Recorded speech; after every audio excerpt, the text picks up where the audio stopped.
मैं पूरे प्रूफ के साथ कह रही हूँ, इस केस में 90 से 100 बंदे जो हैं वो इस केस में मुलविस हैं, जिन्होंने यहाँ से बेटी को किश्तवाड़ लिया, किश्तवाड़ में चीरफाड़ बेटी को किया, लेकिन फिर भी उसका अबॉर्शन नहीं हुआ।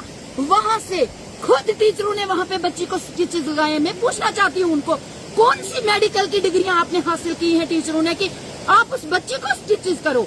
उसके बाद आपने यहाँ से डोडा लिया, डोडा से आपने दूसरी एम्बुलेंस चेंज की, उसके बाद आप उधमपुर पहुँचे, उधमपुर में आपने गहर रोड में कौन सी आप किसी कॉलेज में ले जा रहे थे, किसी हॉस्पिटल में ले जा रहे थे, एक डेड बॉडी को उन्होंने धार रोड पे चढ़ाया। और उस जो एम्बुलेंस का जो ड्राइवर है उसके खुद आप बयान ले लो, उसने कहा कि धार रोड पे ये डेड बॉडी को ले रहे थे, उन्होंने वो काट के दरिया में डालनी थी, चिनाब में डालनी थी। अल्लाह का शुक्र है कि उस बेटी का एक चाचाजाद जो है वो उसमें थे, उसने वहाँ पे हंगामा कर दिया।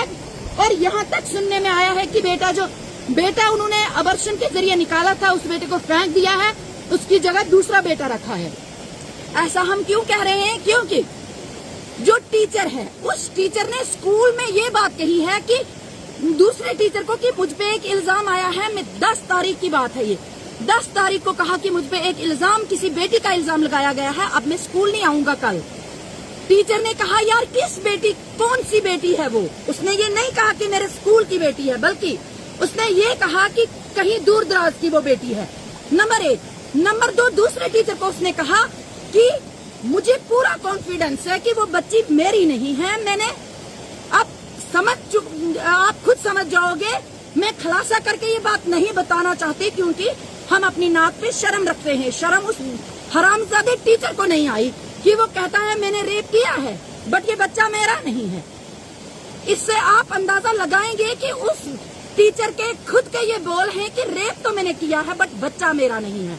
ऐसा हो नहीं सकता क्योंकि असर के साथ वो असर इतना कॉन्फिडेंट वो करके वो तभी कहते हैं क्योंकि उनको पता है हमने बच्चा तो चेंज कर दिया है, अब डीएनए टेस्ट उसके साथ मैच नहीं होंगे।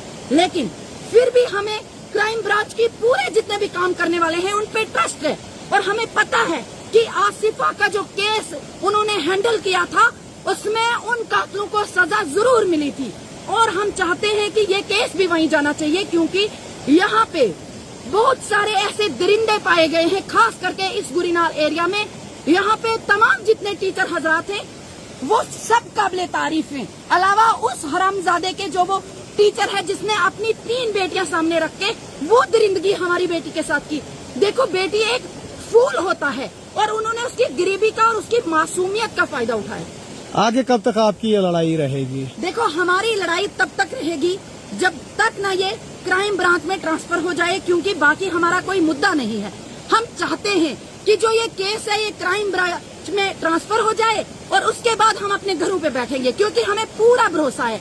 हम पुलिस के खिलाफ इस वक्त भी नहीं थे, पहले भी नहीं थे, क्योंकि हमें पूरा भरोसा है कि जो पुलिस फोर्सेज है वो अच्छी इन्वेस्टिगेशन कर रही है। लेकिन इनसे जो बड़े बड़े मुद्दे, जो बड़े बड़े मामले हैं, कुछ पुलिस वालों को भी ये पता नहीं है। आखिर आवाम तो ये जानती है कि इनकी बच्ची के साथ क्या हुआ, कौन कौन से वो रैपिस्ट है, वो सारा कुछ जानते हैं। और मैं अपील करना चाहूंगी पूरी रियासत जम्मू कश्मीर की जितने सोशल एक्टिविस्ट मेरे भाई हैं, जितने मीडिया में काम करते हैं, आप आज के बाद जब भी उस बच्ची के बारे में बात करेंगे आप ये मत कहो कि बच्ची की डिलीवरी के टाइम डेथ हो गई। नहीं, गलत बात है।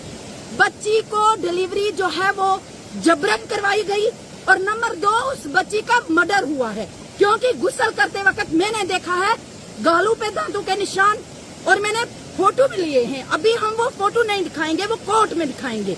उसके होंठ काट दिए हैं, दांतों से उसके होंठ काट दिए हैं, ये जगह काट दी है उसकी दांतों से।